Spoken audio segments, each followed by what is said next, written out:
You wouldn't know it from the overwhelming popularity of some genres and franchises, but gaming is always striving to innovate. It's that drive that makes us look forward to a new generation of potential. Unfortunately, that same ambition is all too often unruly and too much for one project. I'm Jess from WhatCulture, and here are 8 video games that wasted one awesome idea.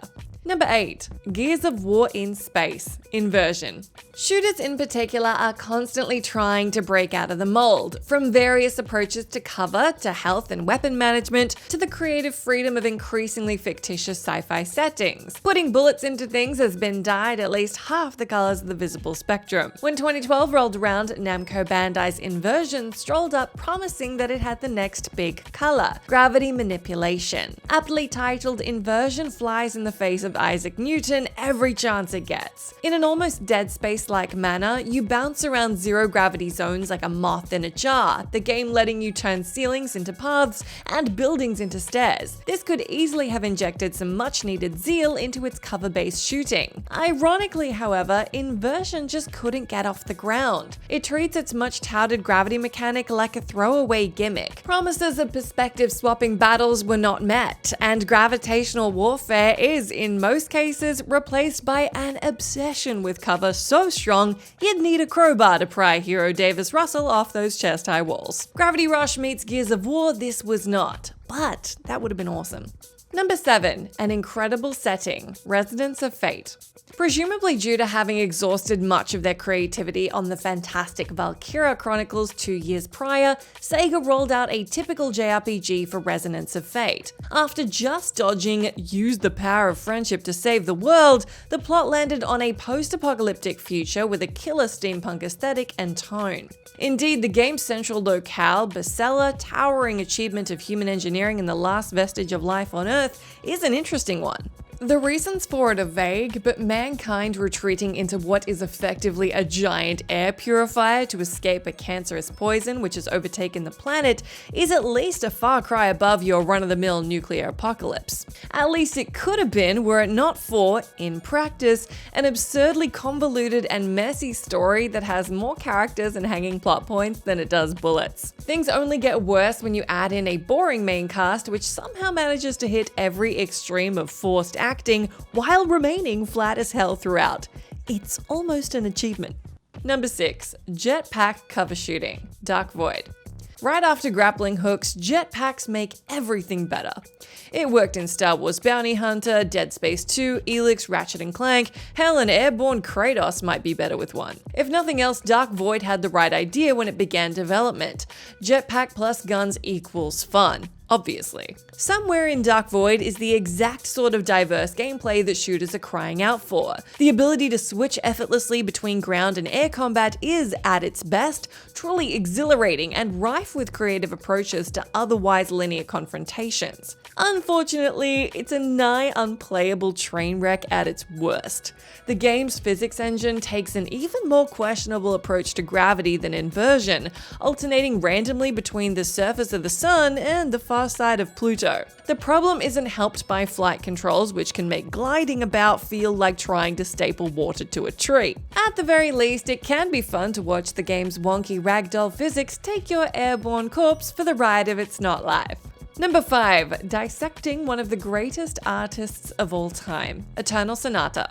If Resonance of Fate was a dash of cayenne pepper in the otherwise bland collective plots of Japanese role-playing games, Eternal Sonata was a bowl full of the stuff. It casts you as a fantastical incarnation of Polish piano prodigy Frédéric Chopin, on a colourful romp through his own superego as he lies on his deathbed. It's an unorthodox and introspective depiction of the tuberculosis-stricken artist that is commendably true to its history. This is a game that makes use of authentic paintings and photographs as often as it does conventional cutscenes. A delightful score featuring some of Chopin's finest pieces played in rare form accompanies its action-heavy gameplay, which itself is punctuated by history lessons chronicling the pianist's short life. As you may suspect though, what begins as an intriguingly metaphorical adventure predicated upon such undertones as maturity, self-sacrifice, and Chopin's own romantic struggles quickly devolves into the crock of ass poles you would rightfully expect from a JRPG. There is no definition of avant-garde capable of justifying its absurd ending, which is completely detached from every decision leading up to it,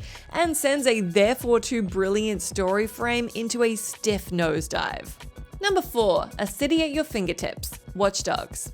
If you had $1 for every story-related criticism levied against Ubisoft's next-gen poster child, you may very well be able to match the game's staggering marketing budget. Of course, last it was seen, Aiden Pierce's morally questionable but unquestionably generic tale wasn't any less unworthy of the technological creativity the game is built on. So here we find ourselves. Who doesn't want a city at their fingertips? Watch Dogs' mantra is in many ways the epitome of sandbox design. Putting so many ways to manipulate the environment literally in the player's pocket was a stroke of genius on Ubisoft's part. It boils the fun of open worlds down to easily digestible bites, drops you in a playground, and lets you run free. Things rapidly grow less fun, however, when you realize the jungle gym only has 2 tiers. One of the swings is broken, and some annoying gravelly voice is narrating your every move. For all its potential and hype, Watch Dogs is crippled by its uninspired, if faithfully recreated city and equally tired plot. Fortunately, that potential got a second shot in Watch Dogs 2 and Watch Dogs Legion, which a lot of people would say did indeed make good on the checks the original couldn't quite cash. Number 3, Cyberpunk Memory Analysis, Remember Me. As was predicted by every gamer with a shred of humor or cynicism to their name, Remember Me met the grim fate of being forgotten. Curiously though, the game had plenty going for it. A cyberpunk rendition of Paris is a new box on the list of environments, and Capcom's fighting expertise evidently trickled down into the game's developer Don't Nod Entertainment, enough for them to churn out a proper combo building system. Then there's the game's namesake, a clever game of memory analysis which allows players to effectively rewrite personalities. Much of Remember Me is in fact memorable, especially its story. However, both this and combat are at their best as fond memories. In practice, the two are too busy fighting over screen time to do their jobs correctly. Both custom attacks and custom memories could have carried Remember Me to greatness, but keeping up with them both proved to be too much for its raw promise to carry. Number 2, a mature Walking Dead FPS, The Walking Dead Survival Instinct. Telltale Games proved The Walking Dead can deliver a fantastic gaming experience by sticking to its guns and taking the narrative route. The Walking Dead Survival Instinct, however, proved that even a wealth of backstory and promises to explore one of its more prominent characters cannot sell a smoldering pile so hideous that even the series' iconic walkers appear more personable by comparison. Despite being canonically interwoven with AMC's hit series and its source material, Survival Instinct doesn't know what it is. It wanted to be a shooter, it wanted to be a mature story with comic decisions, it wanted to be a stealth game, and it's none of these things. It's just a repugnant reminder of the soullessness of most licensed games. Far from the grandeur of its brand, it's better described as the little engine that didn't even freaking try. Number 1, the Big Daddy backstory, BIOSHOCK 2.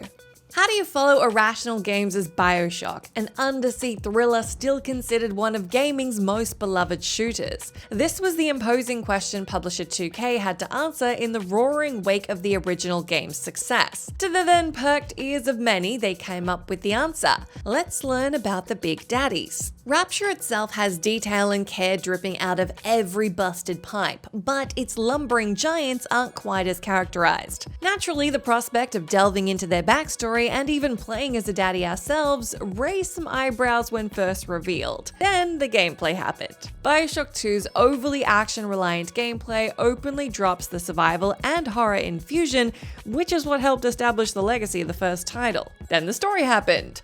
Without lead creative Ken Levine on board for this sequel, we got a story that claimed to take place several years after the events of the original, but still cast you as the first Big Daddy.